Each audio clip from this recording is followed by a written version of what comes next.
Yeah. Oh, hi, I'm Mike Harrell, and today it's kind of I'm kind of excited because I'm going to talk to Mike Bodewitz again. And the last time we talked was about his relationship with the Sasquatch people, and we all know Sasquatch people. They give, like Brian Bland, he's got like hundreds and hundreds of stick structures. What do they call them? Glyphs. They call them glyphs. Yeah. Usually it has a meaning, and you know, like a Y glyph is the humans and the Sasquatch are one, and has, you know, that makes the Y.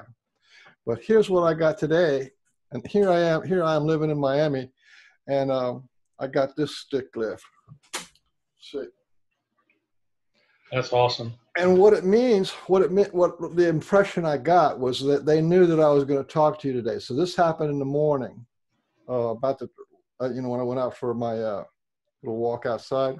And what this actually means is normally with a stick glyph, you get, you know, the Sasquatch and the humans are one, and this is the branchlet represents one. But we're going to be talking about not only the Sasquatch, but also the Arcturians and the star people, our star people. So this is, like, in a way, important information about what's happening now. And what's happening now on planet Earth is the Sasquatch people, the star people, the humans, and this one down here is the people in Agartha, in the underworld. And to me, it's like this. These are all the forces of humanity, of protectors of Earth, and I think that's just a really good message to. Yeah, I love that. I love it. In the morning. So last time we talked, well, you said you wanted to do a video on your star connection, because there's a lot of people. I mean, a lot of people who have a heart-to-heart with the Sasquatch people are now opening up to a heart-to-heart, or, you know, a connection to the star people, and vice versa. I know people who spent years being open to the star people and having interactions with them, and now they're getting into the Sasquatch people. So that is you know, the humans, the star people, and the Sasquatch people. So why don't you start off talking about your connection to the extraterrestrials, non-human intelligent beings? Sure. I want to say how tickled I am about your glyph, Mike. I think that's awesome. Today. Yeah, just today, this morning. just for this talk. Yeah, it's not coincidence. I see it as a validation of our meeting, so that's really cool. But anyways, so one thing I want to start off with is my connection with the star people. And, you know, when I first got on this path with the Sasquatch, I never dreamed that I would even interact with the star people at all. You know, I heard other people talking about, you know, their interactions, and I never dreamed that I would even deal with the star people. I thought mainly my walk and my path was with the Sasquatch, and I was happy with that. But it just kind of hits you, you know, you don't really expect it, and, you know, it just kind of hits you. And I know this is already pre-planned and already agreed upon before I came into this life, but it's still, you know, not remembering it it kind of hits you hard. But it all began, actually, I had visions of other star races and meditations before this, so they were kind of giving me a little bit of soft experience with, ETs and the star people, because I would have visions here, and I'd talk and interact a little bit with different races, but nothing that prolonged or went very far. It was just a very, very short talk or very short vision or whatever. But I remember one night I was tossing and turning in my bed, and just uncomfortable, and I couldn't sleep, and tossing and turning, and something was bothering me, and I kind of came out of it, and all of a sudden I felt the presence of star people in my bedroom, and mind you, my wife is right next to me, and I feel the presence of not just one star person, but a whole bunch of them. Like my whole room's filled up. And later on, I found out there was 3 by my wife standing there, and there was 2 at the end of the bed standing there. So there was 5 total in my bedroom. And I woke up and I realized that they were there, but I wasn't scared. It wasn't like, oh my gosh, they're here. It was more of a comforting fact that they were there, and they were there for a purpose. I knew that they were there for a reason. And I asked, who are you, and why are you here? And I didn't get any answer. They wouldn't tell me. But I knew they were there, and I felt comfortable enough to go to sleep. So I went to sleep, and I woke up the next morning, and I remember about last night, and I really wanted to find out what that was all about. So I went into meditation that day, and I went into a deep meditation, and I started focusing on them and asking questions. And all of a sudden I got a vision that I was walking down a lighted hallway, and it was white all around. And I was walking down this corridor in some kind of ship. And it was white all around. The floor was white, and I was walking freely on my own. There was no, I wasn't a prisoner. There was no, against my will. It was freely walking down this corridor, and I saw that, and then I saw there was a being in front of me. I was walking behind this being, and for a minute the being stopped. And it looked back to see if I was coming, like, hey, are you coming? And that was the end of that vision. But I got it clearly. I saw the being clearly. There was no facial features. All I saw was, I pretty much saw everything but the facial features. It was kind of the round head, and then there was nothing here. But it was a very lanky, skinny, kind of a tall being. It was blue. And it had kind of a black jumpsuit on, kind of like a tight, form-fitting black jumpsuit. I couldn't tell if he had boots on or not, but he had a black jumpsuit on, tall, lanky blue being, big head, and no facial features. So I got that vision. I was like, wow. And then all of a sudden it hit me. I was like, I went up on their ship last night. Once I got that vision, then the knowing came, and then it was like it was being given to me, the knowing that yes, you were on our ship last night. So I got the feeling. I went up. They were in my room last night, and after I went to sleep, they took me up to the ship, and I went up to the ship, and they let me know that I freely went up there under my own free will, and then all of a sudden, a feeling came over me after I knew I went up on their ship. A feeling came over me that I was coming home. I was going home. There was much joy and anticipation and excitement. And I felt the love, and I felt like being welcomed home. And, they were kind of, yay, excited, and they were kind of cheering, almost. And I felt that within me. And I felt that joy and that longing to go back home and everything. And right then and there, I knew that I am Arcturian. And I was returning home, from my physical body up into their ship, and that just kind of threw me for a loop. It was hard for me to wrap my mind around. It took me a little while. So what was that? Was that feeling or the knowing that you were Arcturian? Did that came as like a knowing? It wasn't like nobody said, "Hey, you're an Arcturian," right? It was like a knowing. No, it was like it all kind of happened in succession. I was shown the vision, and then after the vision, I I had that knowing, and it just came to me as like, hey, and then the feeling. It was a knowing and a feeling that came to me, and it said, hey, you're coming home. We were excited, and we're happy that you're coming home, and I was happy.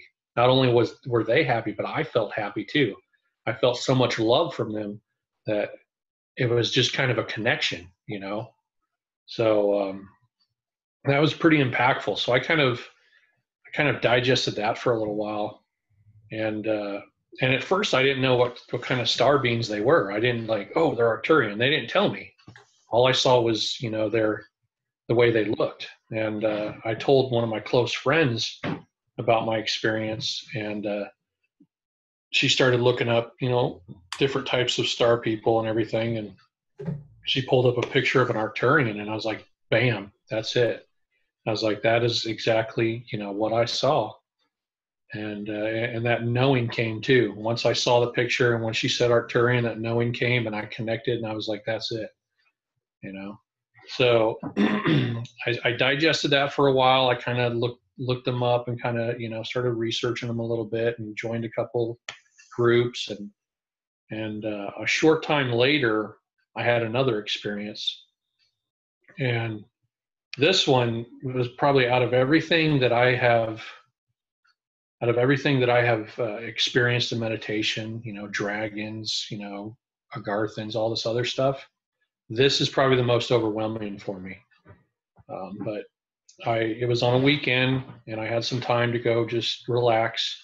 And I went to my son's room, and I laid down on my son's bed, and I put in my earbuds and started listening to my music and started getting into kind of a meditation. And I had an experience with a reptilian that came to me, and that was my first experience dealing with a being that had ill intentions for me. I'm not saying all reptilians are bad, but this one that came to me definitely had ill intentions, and I could feel it. As soon as I started seeing his reptilian skin, and I saw it, made its way up his body, and I could see the reptilian skin and everything. And I asked if it was a reptilian, and it said yes. And then I said, well, what do you want? And as soon as I said, what do you want? It said, I wanted to come see the very gifted human. And after it said that, I was like, and not only did it say that, but I felt the intention behind it. I felt that it wasn't there for a good purpose. And, a lot of people question, like, well, how do you know? I mean, how do you know if you're not being taken advantage of, or how do you know if they're bad or whatever? And I'm like, you can feel it. You can feel it. If you ever have a being come to you that's of a lower vibration or has negative intentions towards you, you'll know. I mean, you'll be able to feel it. So I ended up trying to. I'd like to add to that if you're standing in your power, if you know you're a sovereign being, then that feeling, you also know that you're more powerful than they are in your space. And right. A lot of people are freaked out. What about these things trying to come and get me? But if you're in your power, if you're in your sovereignty, I am me, and you can't come here unless you're invited. Then in your own space, you're the most powerful thing in the universe. There's nothing that can come and get you. So you have to have a dip in your what do you call it, confidence or connection to yourself for anything to ever bother you. So we're pretty much, only thing they can do is play little mind games with you. They can't really do anything else. Right. So I ended up trying to banish him. I said, I banish you from my presence and he left. And then he came back. And I was listening to some music on Pandora. And as soon as he came back, the music switched to a snake charming song. And as soon as the music switched to a snake charming song, I felt the manipulation starting to take over. He came back and then he changed the music and he started to try to manipulate me. And that right then and there, I was like, oh, you have messed with the wrong dude. You know, I was like, I'm not playing this game. So I said, I banish you and I banish you now. And I want you gone. And I banish you with my light. And I pictured myself shooting light out of my chest and hitting its face. And I saw this. I pictured myself just shooting light out of my chest, and it hit him in his face. And I got a vision of it hitting his face, and he had a grimace look on his face. And as soon as that happened, he was gone. And he never came back. And after that, I was like, wow, did that just happen? You know? And after that happened, all of a sudden, I felt the presence of the Arcturians again come in. And I knew they were there, and I asked them, I said, I want to know what's going on. And as soon as I said that, they said, do you really want to know? I said, I want to know. And as soon as I said that, they brought me back up to the ship right there in meditation. I went up to the ship and I started seeing visions. And this time, instead of walking down the corridor, I went into a room. I was in a room, a large oval looking room. And there wasn't much in the room, but there was a pod of some sort. And it was a long cylindrical pod. It's hard to describe. It was white and it was up off the ground, but I couldn't see anything underneath it, you know, holding it up. But it was a long white pod, and I knew it was an energy pod. So I went over to this energy pod, and there inside, laying in the energy pod, was an Arcturian. And this Arcturian seemed to be in this energy pod in some kind of, not a coma, but kind of... Suspended animation? Yeah, that's a good word. Suspended animation. It was conscious, but it was there.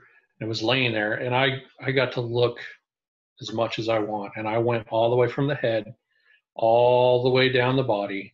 It was wearing a white garment, like a casual kind of white garment, all the way down the body and down the legs. And I looked at every inch of that Arcturian. And after I inspected it, then they told me, this is you. And I stopped for a minute and I said, well, how can that be me when I'm right here? Why am I looking at me? You know, because I felt as being human and I was brought up to there. How am I looking at myself? And then they gave me information. They said that this is you, but you also have a human incarnation. What this energy pod does is you, as an Arcturian, send some of your energy or your part of your soul, part of your, you know, whatever you want to call it, your spirit, into a human body, and you incarnate into a human body on Earth, and that's your human self. So you are in two places at once right now.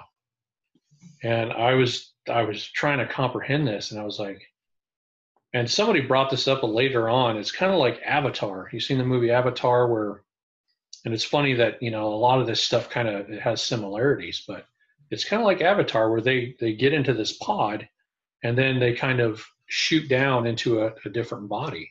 And it's kind of what's happening. Yeah, and there's a lot of stories about people being bilocated, and trilocated, and multiple located. In other words, being on a planet, on a ship, and in a human body at the same time. So this is not outside the realm of what's going on right now. And the last thing that happened is I was trying to comprehend this, and I realized, okay, so I'm Arcturian, I'm in this energy pod, but I'm also this human called Mike.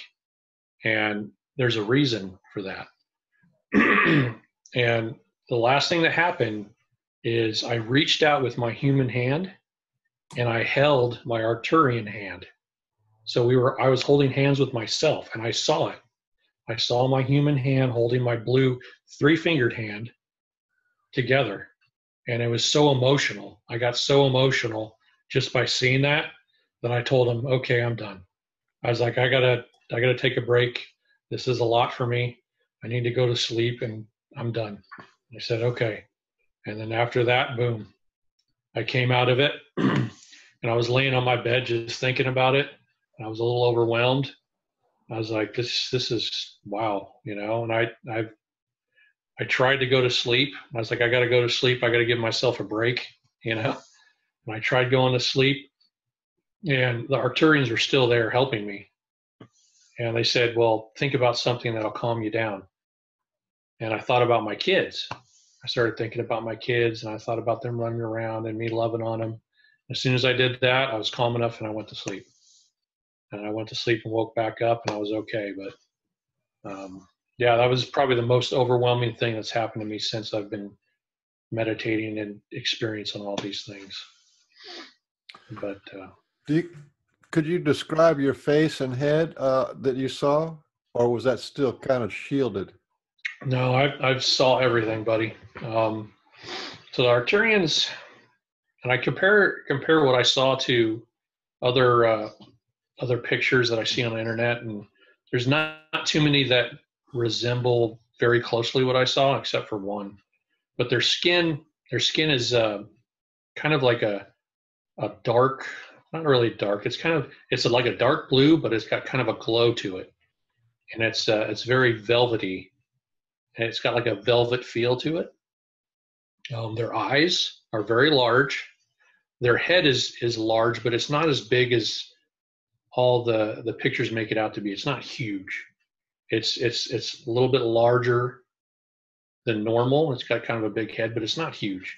Their eyes are very big, and the pupil takes up most of the eye. So like there's a little bit of white around it, but the pupil is very large. It's not a completely black eye like you see. It's a very large pupil, but there's white, a little bit of white around it. They have a small nose and a very small mouth. Long, skinny arms, three fingers. I don't really remember too much about their feet. But yeah, I mean, it was pretty amazing. That's about all that I can say to describe them. I was wearing a white garment, a white comfortable garment while I was in the energy pod. But yeah, that's pretty much my experience with Arcturians in a nutshell. I've had a little bit of things happen here and there, but just messages and stuff like that. I was given my name. I'm Athena of Arcturus, so I have a name. Apparently, I'm one of the higher ranking Arcturians, so I do sit on the Council of Light, and I do, you know, make decisions in that matter too. So I'm one of the higher ranking Arcturians. I don't know too much about that, but I think they don't let me know too much because it might affect my human incarnation. Just to put it in a time scale, I think it was like maybe 2 or 3 months ago that we did our last interview. Did this happen in the last 2 or 3 months? Yes, I knew of this when we had our interview, and I wanted to speak about this in our next meeting because it was very important to me. So yeah, but yeah, it's pretty amazing. They've been working with me. That every Arcturian has a blue light. So if you see an orb that's a specific blue, that's an Arcturian. And I've shown this on my group page of the color, the type of blue that they are. If you see that blue, that's their blue light.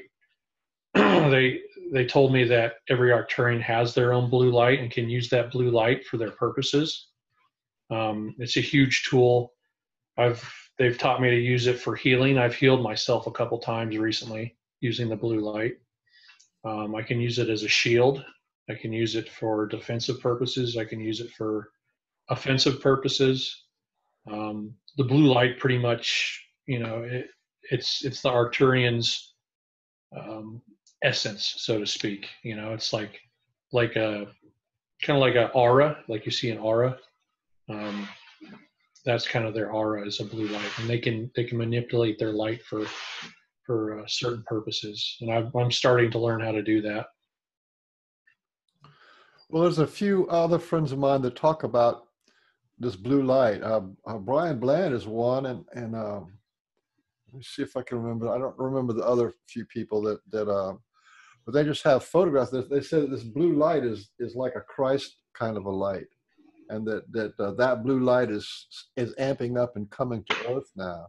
So right. There's a lot of healing and a lot of elevating being done with that blue light associated with it. At least that's what I'm hearing on the grapevine. Right. So that pretty much wraps up what I wanted to cover with the star people. I'm very connected with them, and they're teaching me a lot of things, but nobody's more involved in my life than B'Elanna and my Sasquatch friends. They're very, very involved. They're always here. I can always get a hold of them. Something came up recently that I had to actually make sure it was okay before I revealed it. I kind of want to go into that now. And I kind of wanted to end on this, but maybe it's a little too early, but I feel like I should just say it now. So we're going to go ahead and jump right into that. So I believe it was 2 or 3 days ago. I was in the shower, and I was showering, and I connect sometimes with B'Elanna in the shower. I feel comfortable in there. I'm relaxed. It kind of makes the connection easier. But I was in there and thinking about him, and all of a sudden this sexual feeling comes over me. It's not a lot, but it's kind of a slight sexual feeling. And then there's a thought of, you have Sasquatch offspring. And it was sexual feeling, I have offspring. And it just came to me, and it was given to me, and I'm like, what, really? And I was like, and I started to kind of ask more about it, and I got a little information. I don't know who it was from. I don't know if it's from B'Elanna. I was thinking about him, so I was connected with somebody, but I can't confirm it was B'Elanna or not. But a sexual feeling went over me. I was told that I have Sasquatch offspring, and that it was 15 when I mated with a Sasquatch. I don't remember any of this. I didn't even know if this is true or not. And it kind of was like, well, I got to figure this out. I got to figure out if this is true or what's going on with this. It was kind of it's a very personal thing, and can't exactly go tell my wife, So I wanted some help. I reached out to 3 of my very intuitive friends. I'm going to leave their names out of it for their privacy, but I reached out to 3 of them and asked them if they could help me on this matter. The first one to respond told me that the Sasquatch do not allow that. They do not allow mating of the humans, and it was a very harsh no or whatever. So I got a negative there. The next person I talked to, in fact, said that he does have a Sasquatch son. But I'm going to leave it at that. I'm not going to go into any further to kind of respect his privacy. And the third person, a little bit later, got a hold of me, and he tried to connect with my friends, and they wouldn't really tell him anything because it was a personal matter. But he felt the excitement around me, and he felt kind of a positive affirmation around me. So taking all that in, I've gotten 1 no. I've got, one that actually says he has a Sasquatch son, and then the other that said there was excitement and kind of an affirmation around me. So I took all that in, and then I went into meditation, and this happened yesterday, by the way. I walked out back and decided to go sit under the plum tree with Balana like I usually do to get a lesson. And it was cold, it's sunny and it was cold out there. And I got my beanie cap on and I get a big old brown blanket and I start walking out there. And before I even get over to Balana's energy, I can feel him saying, "This reminds me of our ancestors." And I'm like, "What are you talking about?" And he's like, "Well, our ancestors used to sit with Native Americans like this, and they used to have the big bear blankets, and they put them over them, and they sit next to the fire, and then they would share, the Sasquatch would share stories with them and stuff like that." And he says, "This reminds me of that." And he said normally they would share with their spiritual shamans or whatever, the Native Americans, and then they would, share their knowledge with them, and kind of how we're doing, and it just kind of reminded him of it. So I sat down with him and kind of did the traditional greeting, and he's very traditional, by the way. He's not like most Sasquatch I've met. He's very traditional. He has to have things kind of done in a certain way, and he's very proud. So I sat down with him and, said hello. And I said, before we get started with the lesson, I want to address something. I said, do I have offspring? Do I have Sasquatch offspring? And he let me know that, in fact, it is true. And then he started showing me what happened. So in meditation, I started seeing visions. He was giving me visual thought impressions, giving me visions. I saw myself in my bed as a kid. I was 15 years old. I had fallen asleep. After I had fallen asleep, my soul had left my body, like it always does, like everybody's does. And I had met with my Sasquatch dream guide. My Sasquatch dream guide, I don't know his name, but he's a blonde Sasquatch, and I've seen a vision of him one time. He's a blonde Sasquatch, and he has a necklace on. And I met with him after I got out of my body that one night when I was 15, and he proceeded to be next to me as this took place, and he kind of was there to guide me and kind of keep an eye on me, so to speak. So after I fell asleep, Balana had come into my room when I was 15, had come over to my body and like instantly teleported my body. Like he didn't pick it up and then take it out. He teleported my body from my bed location to a secret location up in the forest. And they won't tell me where this is. I asked, where is this location? They said it's a sacred place. They don't want me to know right now. But they had posted a Sasquatch to watch my father while he was in bed to make sure he didn't wake up. And if he did, that they would let him know. So they had teleported my body from my bed up to a sacred place up in the forest. It was very mossy. The ground was like a moss bed. And there was rocks lined up around, just like in a big circle. And they laid my body in the middle of this rock circle. And after Balana had laid my body down where my body teleported and was there, a female Sasquatch, a young one around my age, came and mated with me. And she got up and left. Balana picked up grabbed my body, teleported me back into my bed, and that was that, and I got to see, and I was there watching it the whole time. I was there with my Sasquatch guide watching it the whole time. And I asked some questions later on after I got that vision, and I asked who the female was. I was like, okay, who's the female? I got the feeling that the female really wasn't okay with it all. I mean, she agreed to it, but she was kind of, I wouldn't say she was forced, but she was kind of, encouraged that you should be the one to do this.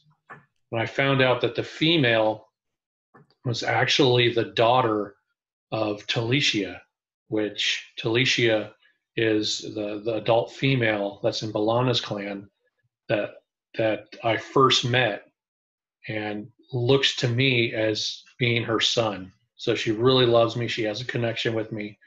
And the female that mated with me was her daughter. And I was shown that her daughter really didn't want to do this. She felt that it as being kind of gross and dirty and mating with a human, and didn't really want to do it.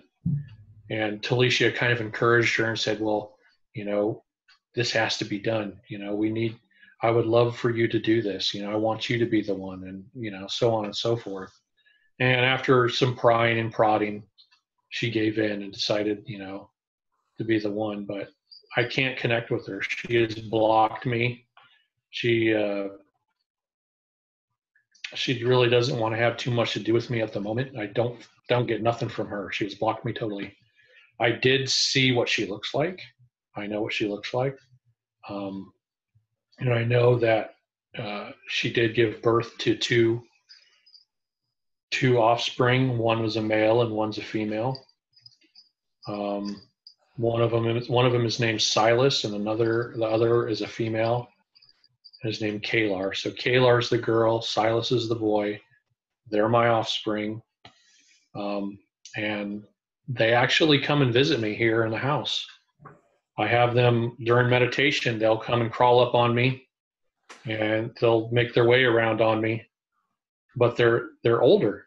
So I asked, I was like, okay, that's them, but they're older. If you do the math, I was 15. She was around that age. I don't know exactly. She gave birth shortly after that. Whatever their gestation cycle is, I don't know. But that's been 20 years ago, So they're older Sasquatch now. But they come and get on me, and they want to love on me. They want that experience of, their father and stuff. But they shrink themselves down. They shrink themselves down to a very small state, and they crawl on me and want that bond, so to speak, that father experience, and they roll around on me. And I actually held out my hand one time like this, and I asked them to touch my hand, and I felt a tiny finger rub on my hand. And that just put a big smile on my face and just lit me up. So yeah, that's the big news. I've got two Sasquatch offspring. Hopefully in the future I can connect with the female, and hopefully she'll be okay with me. But trying to think of any other details that go along with that. Oh, this is a big detail. I almost left it out. So this was all pre-planned. The Arcturians came to B'Elanna and met with B'Elanna and said, this is going to happen. This is pre-planned. He agreed to it. He will mate with one of your females. And so they had that meeting. It was told to B'Elanna, and they set it up and everything. And the reason behind this happening was they want to make the gene pool stronger.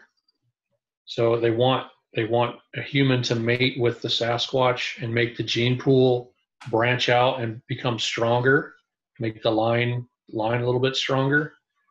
And I've been told they've been doing this for a while, and they just chose me to be another human to do that.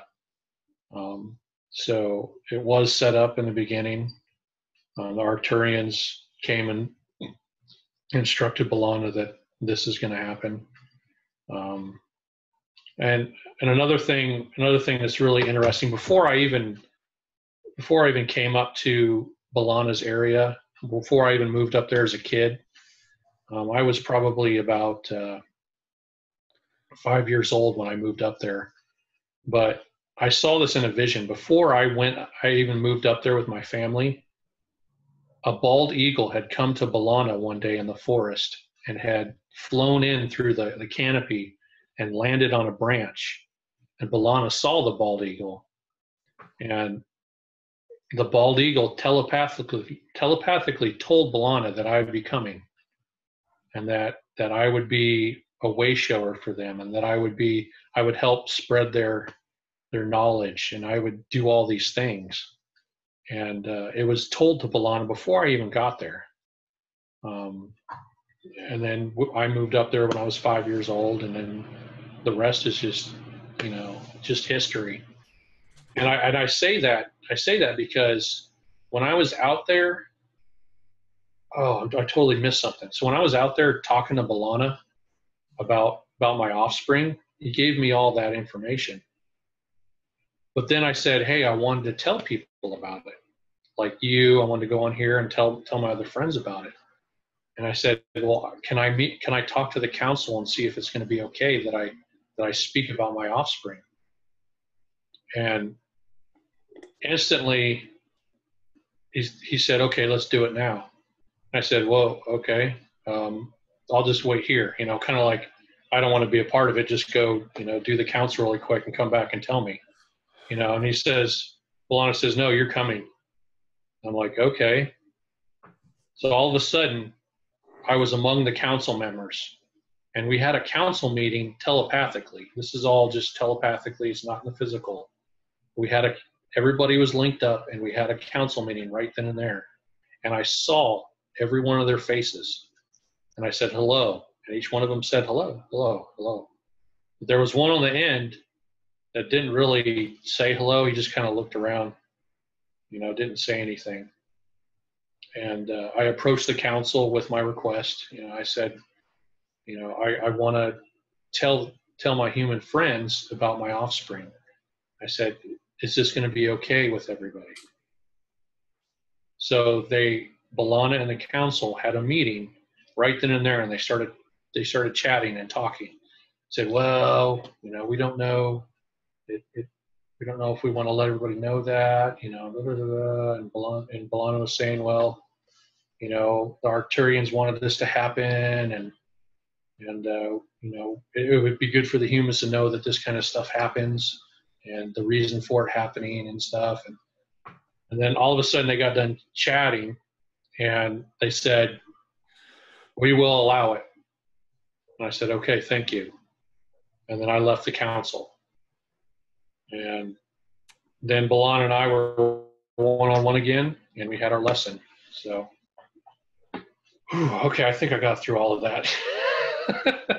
But that kind of wraps it up in a nutshell. It's really exciting for me because, to know that I have Sasquatch offspring, and for them not only that, but for them to come visit me, and I get that kind of fatherly feeling from them, and they're on top of me. I can feel them, pulling on my shirt. I can feel them touch my hand. They're on me, So, yeah, that's pretty much it, Mike. I mean, that's basically why I wanted to have this interview with you today, is to tell you that good news and then go into my Arcturian connections. So. Well, it's pretty astounding. It's like really kind of earth-changing. Let me take a little break right here, and then I'll come back. All right. Okay. All right. So this is like big news. This is fantastic news in a way. The interbreeding of species has been going on a long time. And in my opinion, because I studied the ET thing and the off-world thing, and now it's the Sasquatch thing. This has been going on since the beginning of humanity. It's pretty much Melba Ketchum has talked about, and the Sasquatch people and the star people talk about how human beings are a combination of the Sasquatch people and the star people. Right. And you described is a classic example of the star people wanting to put their energy, in this case the Arcturians, They wanted to put their energy with humans and with the Sasquatch people. And that's what one of the things that's going on. I mean, because there's how many groups are there about star seeds and indigos and crystal children? All that really is all these people are recognizing that they are part human and part star people. Right. And then on the Sasquatch side, there are so many people who actually feel that they have Sasquatch DNA. Like that guy Harold Will is a good example of it, and my friend Thomas Hughes. I don't know if you know him, but there's just dozens and dozens of other people who feel as if they have Sasquatch DNA. Anybody who's having the psychic contact and the deep spiritual otherworldly dream contact with the Sasquatch people, there's a good chance that they have Sasquatch DNA. They're a hybrid, you know, right?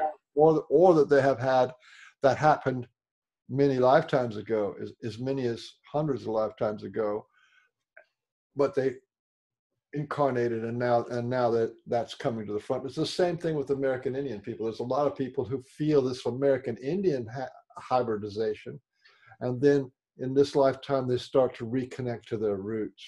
Right. This whole thing, even though it may sound alarming, I think is what's going on Earth. I think it's one of the base notes of what's going on Earth for a long time. Oh yeah, definitely. And to go back on people feeling like they have Sasquatch DNA or something like that, you know, you got to go with those feelings, because I know many people that I know have had past lives as Sasquatch. I don't like to say past, but like alternate lives, because past and present and future, you know, is all just a concept for us to understand. Everything's happening now, but that goes into, you know, time as being an illusion, everything. But your alternate life, you're living right now. And if you have an alternate life as a Sasquatch, that's going on right now. And you're experiencing that in another dimension right now.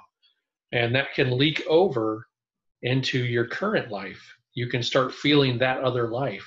And when you feel like you have the Sasquatch DNA, or you feel like, you know, you must have been Sasquatch, or you just feel it in your bones, it's because you probably have, and you probably are right now in another life. And and that energy is leaking over into this life, and you're feeling it. So, I mean, and when it comes to the star people, you know, being kind of the watching over us and making sure everything's going the way it needs to go. I mean, that's totally the case. I mean, they're totally involved. Their hands in the pot, and you know, and they do it in a manner where they don't thwart anybody's will. So they don't go in there and say, you're going to do this, you're going to do this, you're going to do this. It's all agreed upon, and it's all, you know, they didn't come and tell B'Elanna, you know, you have to do this. They say, you know, this is the plan that Mike had when he came into this life, and he wanted, you know, this was the plan all along. And they know that. They understand that. So it gets really deep when you start thinking about it.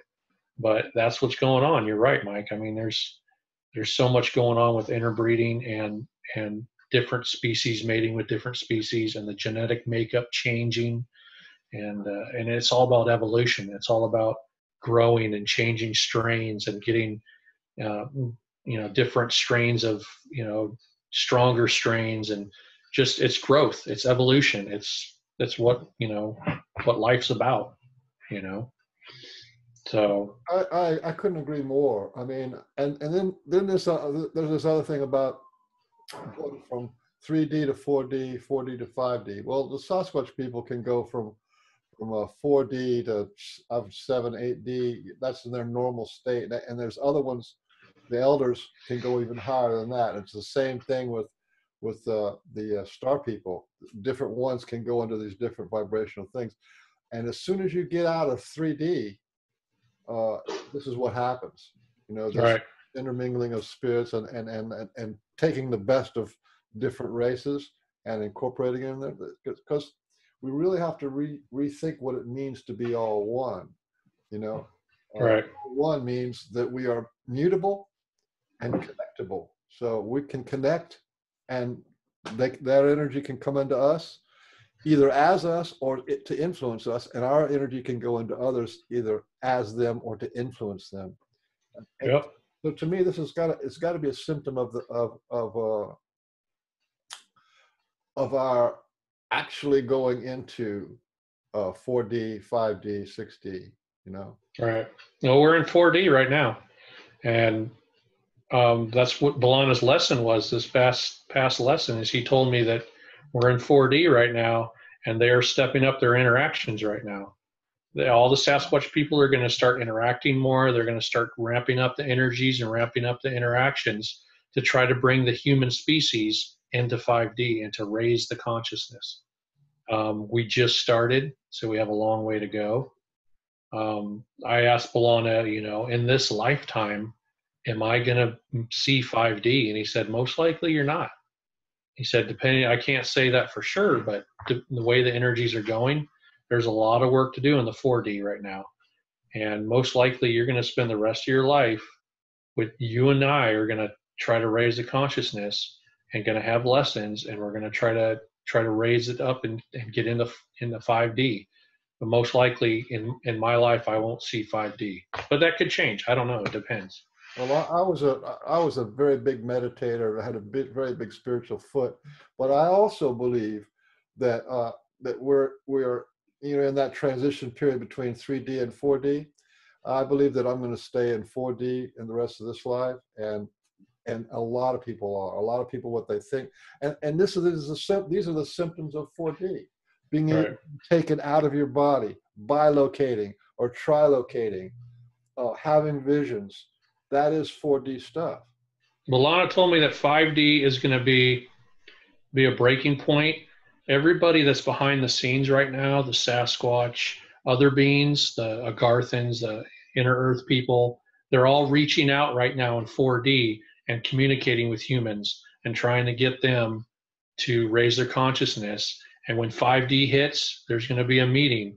There's going to be Sasquatch are coming out, Garthans are coming out, star people are coming down. Everything's going to happen, and 5D is going to be, you know, a meeting. So I agree, and this whole condensed timeline thing is I'm not 100% subscriber to that, because according to the actual research on the end of the Kali Yuga is 2025, but that's the beginning of the end, and then there's a 300-year transition period. So technically, you could say the beginning of the age of Aquarius and the end of Kali Yuga, which are simultaneous, by the way, that they both have this 200 year, which is like maybe 2-3 lifetimes, where you completely get out of the 3D thing. So I'm thinking just enjoy the ride, enjoy where you're at, you know, take deep roots into what's actually going on and live in there instead of trying to get to some kind of goal. I think it's an organic process, and it's going to happen just like it very true. happened for all of us without a whole lot of pre-calculation. Right. You're right. All right, buddy. I think that wraps it up, huh? I think so too. I want to end on love, because I think Always. it's all about, you know, there's a loving intent to all this stuff, you know, and Right. And all those people who don't have loving intent, it's going to just, like, you know, trigger them, and they're, you know, they're singing demons and all this kind of stuff. But yeah, it's mind blown. But for those who have loving intent, love conquers all. Love is what connects all. That's right. A wonderful, wonderful talk, and I'm really glad we did it. Me too, buddy. Yeah. We'll shoot for a third one, huh? Well, when stuff comes up, I'm always ready, because this is history in the making. You know, like I said, I'm not like a big excited guy, but I understand that this is history in the making. Right. We're living in this historic time from the 1950s till now. It's wild and wonderful things are happening. That's right. let's leave it at that till next time.